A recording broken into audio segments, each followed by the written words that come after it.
368 کاندیدی ژن لە کۆی 1991 کاندید کێبەڕکێ دەکەن بۆ بەدەستهێنانی 30% کورسیەکانی پەرلەمانی کوردستان. لە کاتێکدا بەشێک لە چالاکوانان دەڵێن لە ڕابردوودا ژنانی پەرلەمانتار نەیانتوانیوە بەرگریکاری ڕاستەقینەی مافەکانیان بن.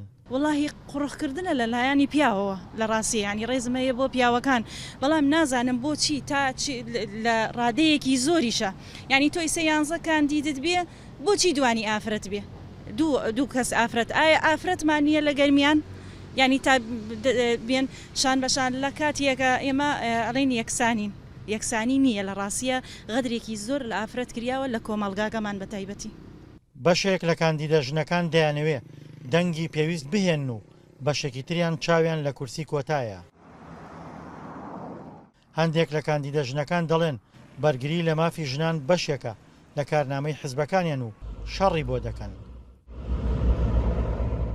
ڕۆڵی ژنان لە ناوستنەی گۆڕانە ڕۆڵێکی بەرچاوی هەیە، وەکو لە ڕابردووە بە لە ئێستای شەکە گرنگێکی زۆر بە چینی ئافرەت دراوە لە ناوستنەی گۆڕانە، هەر لە پەرلەمان کە ئافرەتی لیهاتوو باشمان بوو لە ناو پەرلەمانی کوردستاندا و لە هەر لە وەزیری شەکەمە وەزیری کاروباری کۆمەڵاتیمان بووە کە ئیشی باشی کردە بۆ هاوڵاتیانی کوردستان بەوەی بە ئێستای شەوکە ڕێژێکی بەرچاو لە ئافرەتان خۆیان کاند کردووە لە بستنەی گۆڕان کە بە ڕێژەیەکی نزیکەی لە 45 کاندیدمان 21 ئافرەت خۆی کاندید کرد لە بستنەی گۆڕانە.